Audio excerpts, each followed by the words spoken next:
चलिए बुलेटिन में आज सबसे पहले आपको देते हैं शेयर बाजार का पूरा अपडेट। आखिरकार 3 दिनों की गिरावट पर ब्रेक लग गया। आज सेंसेक्स और निफ्टी बढ़त पर बंद हुए। सेंसेक्स 261 पॉइंट चढ़ा तो वहीं निफ्टी ने 78 पॉइंट की बढ़त हासिल की। Mid cap small cap shares में भी अच्छी खरीदारी देखने को मिली। मिड कैप इंडेक्स दिन के ऊपरी स्तर पर बंद हुआ। डिटेल्स अब ले लेते हैं कंचन नौटियाल से। कंचन, बताएं कैसा रहा आज के बाजार का आउटलुक। तो हफ्ते का तीसरा कारोबारी दिन डेफिनेटली हमें शानदार तेजी, शानदार रिवाइवल सेकेंड हाफ में बाजार में आता हुआ दिखाई दिया है। ग्लोबल क्यूज भी हमें एक न्यूट्रल बेसिस पे देखने को मिले थे। इनफैक्ट जो आज की बाइंग देखी गई है इन्वेस्टर्स की तरफ से, स्ट्रॉन्ग मूव देखने को मिले हैं। साथ ही आरबीआई की पॉलिसी जो है उसके लिहाज से भी बैंकिंग स्टॉक्स, जो हमारे रियलिटी स्टॉक्स है, काफ़ी ज़्यादा फोकस में बने हुए हैं।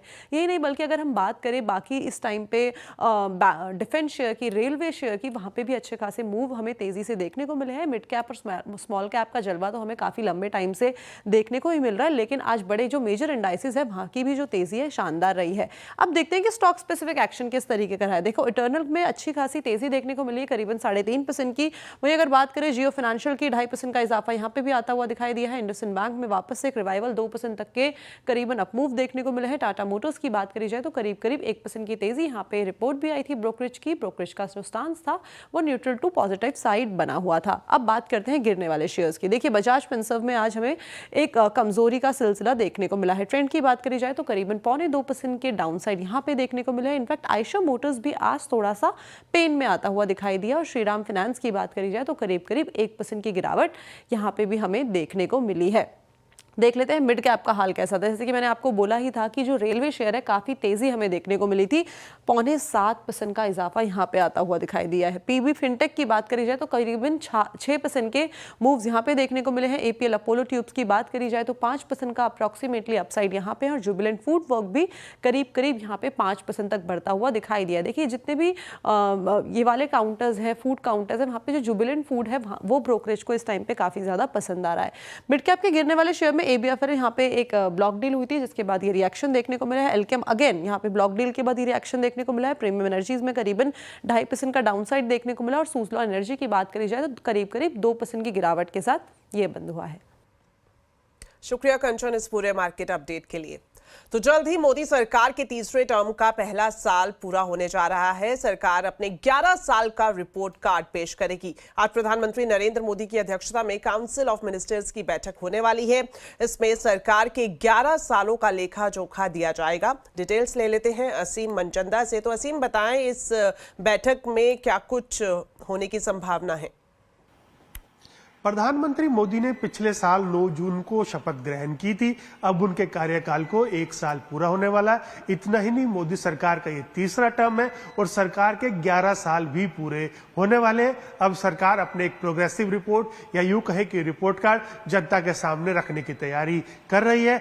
आज प्रधानमंत्री मोदी ने काउंसिल ऑफ मिनिस्टर्स की बैठक भी बुलाई है। इस बैठक के अंदर जो और ऑपरेशन सिंदूर के बाद ये काउंसिल ऑफ मिनिस्टर्स की पहली बैठक है। इस बैठक के अंदर जो मंत्री हैं उनको ऑपरेशन सिंदूर की विस्तृत जानकारी उनको दी जाएगी। इतना ही नहीं, कई मंत्रालय अपने 11 सालों का लेखा जोखा भी वहां पर पेश करेंगे। वहां मंत्रियों की तरफ से प्रेजेंटेशन दी जाएगी कि पिछले 11 सालों के अंदर सरकार ने क्या क्या कदम उठाए हैं। खासतौर पर जो सरकार की नीतियां हैं गरीब, युवा, महिला और किसानों को लेकर के फोकस रही है, उनका भी ब्यौरा वहां पर दिया जाएगा। और उसके बाद सरकार इन सबको जनता तक पहुंचाने की जो है वो कोशिश करेगी। जनता के पास जाकर के इन सारी जानकारी दी जाएगी कि पिछले 11 सालों में सरकार की क्या अचीवमेंट्स रही, क्या क्या हासिल हुआ। तो एक बड़ी तैयारी यहां पर की जा रही है और काउंसिल ऑफ मिनिस्टर्स की बैठक के बाद ये सारी तैयारी के जरिए जनता को ये सारी चीजें बताई जाएंगी।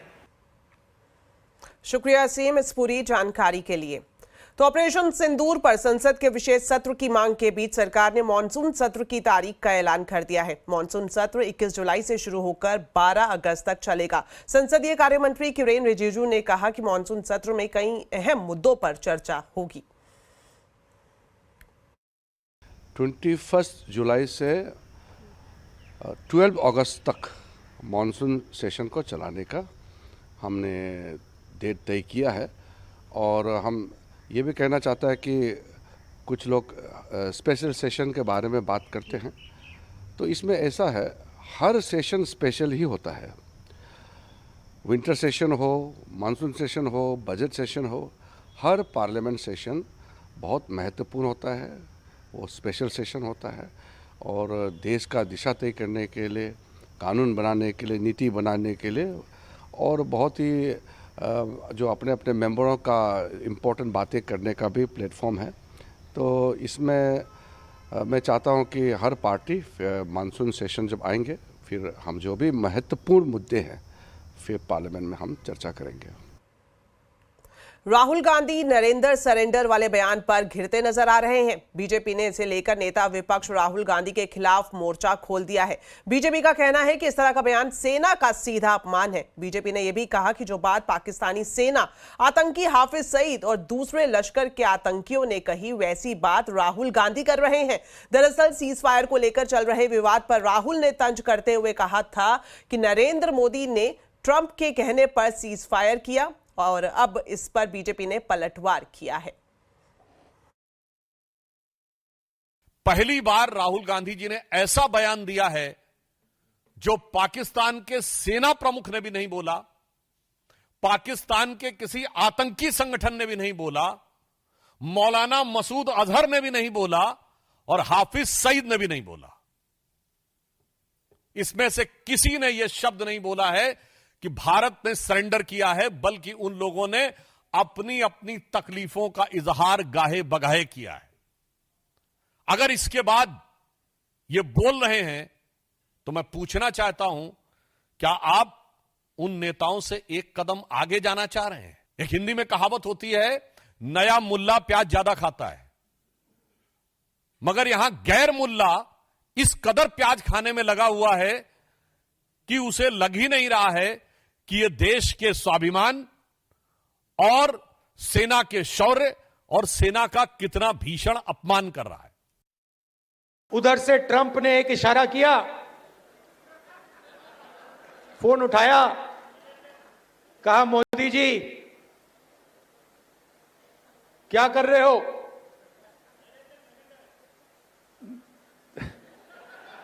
नरेंद्र सरेंडर, और जी हजूर करके नरेंद्र मोदी जी ने ट्रंप के इशारे का पालन किया। आपको एक समय याद होगा जब फोन कॉल नहीं आया था, 7th फ्लीट आई थी, 71 की लड़ाई में 7th फ्लीट आई थी, हथियार आए थे, एयरक्राफ्ट कैरियर आया था। इंदिरा गांधी जी ने कहा मुझे जो करना है मैं करूंगी।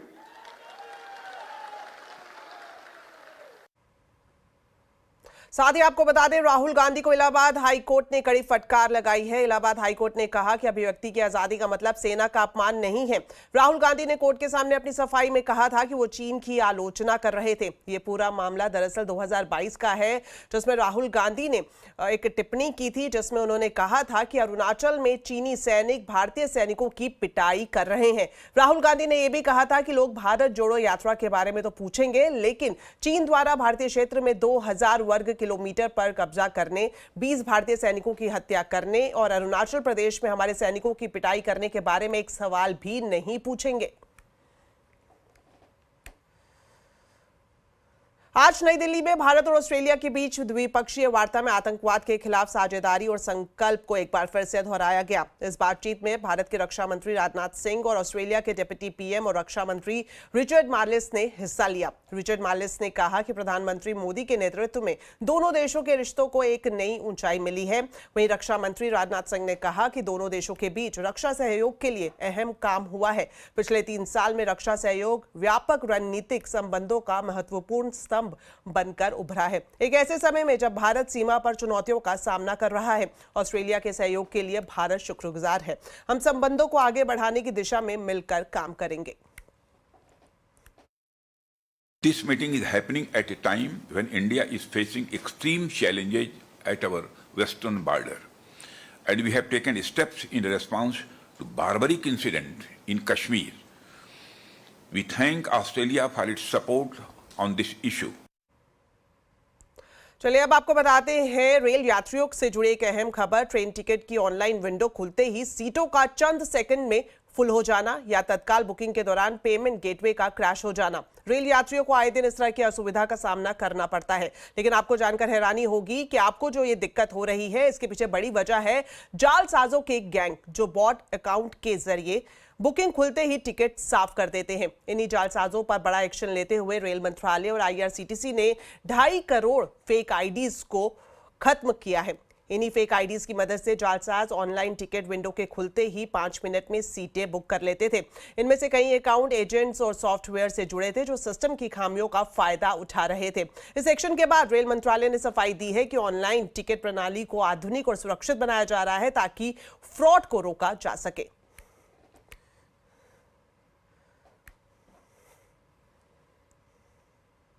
तो रेलवे की टिकट बुकिंग में क्या घपला है और आपको कैसे मिल सकता है कंफर्म टिकट, जानने के लिए जरूर देखिए आज का कंज्यूमर अड्डा शाम 5:57 पर। चलिए आपको बता दें, सरकार इलेक्ट्रिक ट्रकों को बढ़ावा देने के लिए एक खास स्कीम लाने जा रही है। भारी उद्योग मंत्रालय ने PM E-ड्राइव के तहत कंसल्टेशन लगभग पूरा कर लिया है। डिटेल्स लेते हैं रोहन सिंह से। तो रोहन बताएं, इलेक्ट्रिक ट्रकों के लिए क्या स्कीम जल्द ही देखने को मिल सकती है?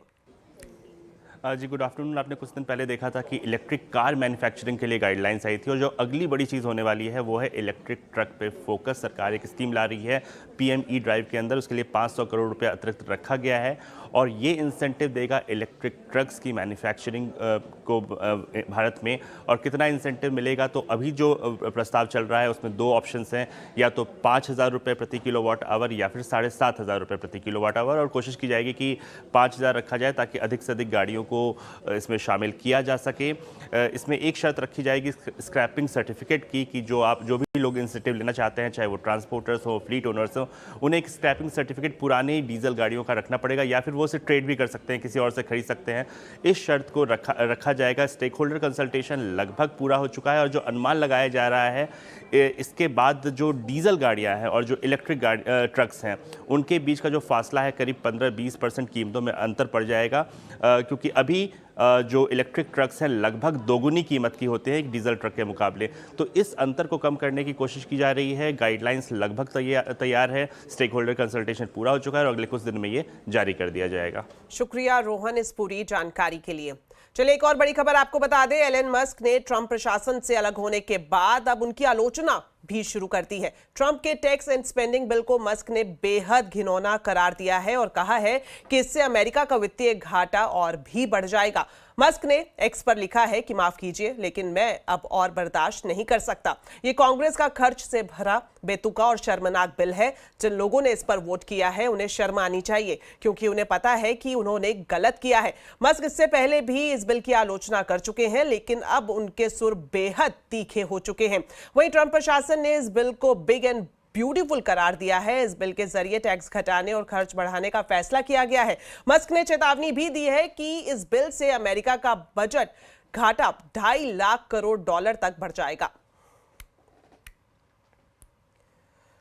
चलिए राजधानी दिल्ली से एक खबर आपको बता दें, दिल्ली में लोगों से ग्रीन बकरीद मनाने की अपील की गई है। दिल्ली के मेयर राजा इकबाल ने पशुओं की बलि नहीं देने की अपील की है। उन्होंने कहा है कि खुले में या फिर अवैध कुर्बानी देने पर सख्त एक्शन लिया जाएगा। कुर्बानी देनी है तो कुर्बानी में ये है कि हम अपने मोह की कुर्बानी देते हैं, तो इसलिए मैं तो ये चाहता हूँ जो हम इको फ्रेंडली हम कुर्बानी दे। मैं कुर्बानी के लिए मना नहीं कर रहा, मैं कह रहा हूँ इको फ्रेंडली कुर्बानी दे, जिसमें हमारे जो पास पड़ोस में जो गरीब लोगों को हम दान दें, अपने जो गरीबों को हम गिफ्ट बांटे और ऐसा ही हम सेलिब्रेट करें कि समाज के सभी लोग खुश रहेंगे। चलिए वक्त एक छोटे से ब्रेक का है, लेकिन ब्रेक के बाद जब वापस लौटेंगे तो आपको दिखाएंगे RCB की जीत का जश्न। आप देखते रहिए आवाज समाचार।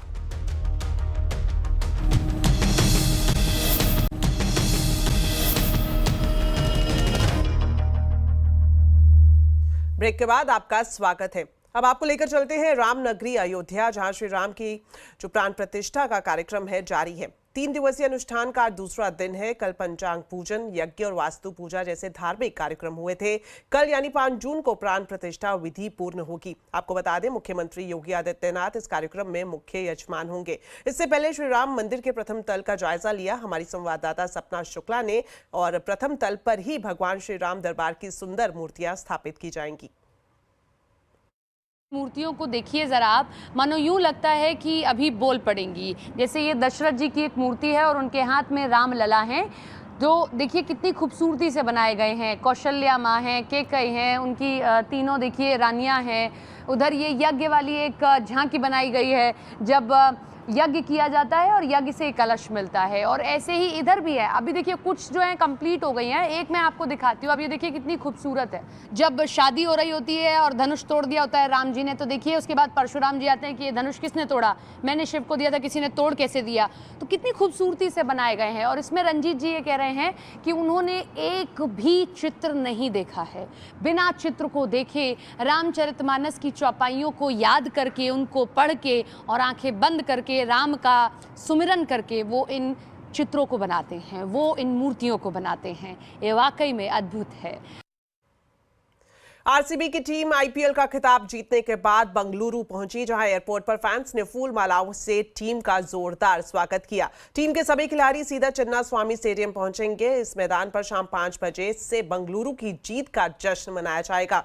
रॉयल चैलेंजर्स बंगलुरु ने 18 साल में पहली बार आईपीएल का खिताब जीता है। कल रात अहमदाबाद के नरेंद्र मोदी स्टेडियम में पंजाब किंग्स को 6 रन से हराते हुए आरसीबी ने अपने तमाम फैंस को बेहद खुश होने का मौका दिया।